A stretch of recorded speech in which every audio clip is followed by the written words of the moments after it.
I'm Steve Marty, Fire Prevention Specialist for the City of Plymouth Fire Department. Today we're going to talk about fire extinguishers. What kind should I buy? How should I use it? How is it used? What type should I buy? And how can I get rid of it when I'm finished with it? So you can see I've got a number of different sizes here today, and we want to talk about these. The largest one here is a commercial one that came out of the fire station, carries something this big on the fire truck. Unless you were at some place where you had to use it, it weighs about 20 pounds.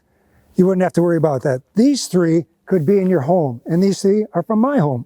So we have a 15-pounder, a 10-pounder, and about a 5-pounder. The kind you want to buy is an ABC. A stands for ash, or anything wood or paper burning. B stands for petroleum, grease fire, oil fire, something of that nature. And C would stand for something electrical.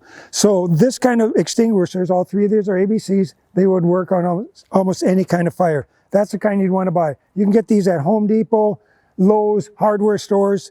They all have these types of extinguishers there. So now where should you mount your fire extinguisher? Where should you have it? You want it someplace accessible you can find it? Because you'll be kind of excited if you have a fire going on in your place and you have to decide, is this large enough that I could try to put it out with the extinguisher? Obviously, if you have a fire going in your place, you call 911 first, then go for your extinguisher. It should be by a back door someplace because you want to be between the fire and the extinguisher so you can get out the door. And like I say, there should be one in your garage, one in your kitchen, at least a couple of them. The other thing we recommend that you do is every once in a while you tip them upside down because of the dry chemical inside. Hit it with a hammer of some type to get that dry chemical to go to the bottom. So if you have to use it, you can get all of it out of the container. Once the fire is out, you've called 911, the fire department's going to arrive. They are also going to check with a camera like this. It's called a thermal imaging camera, and we can see if there's any lingering heat or embers or something. We want to make sure that you check it out to make sure that there's no rekindle possibility. So we can check the cabinet or above the stove or whatever with the thermal imaging camera. So people ask, where do you dispose of these when you're done with it? Well, Hennepin County Recycling is a spot to send them to or give them to dispose of them at a later date. The bigger ones, they can be refreshed. They should be checked every year. They should have a tag on them, and you want to replenish those and take them to a hardware store. They'll do that for you.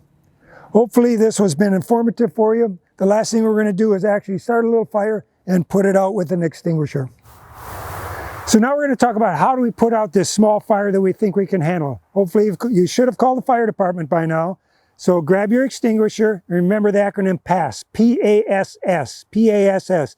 P stands for pull the pin, A stands for aim at the base of the fire, S stands for squeeze the trigger, and the final S stands for sweep back and forth.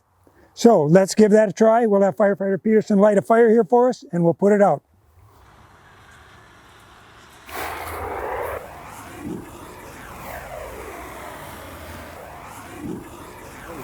Okay, now we're going to actually put this fire out. I've already pulled a pin from a previous one. I'm going to aim at the base, I'm going to squeeze, and then I'm going to sweep back and forth, and I'm going to run all the dry chemical out of it just to see how long it lasts. 1, 2, 3, 4, 5, 6, 7. About 7 to 10 seconds you'll have for something about this size.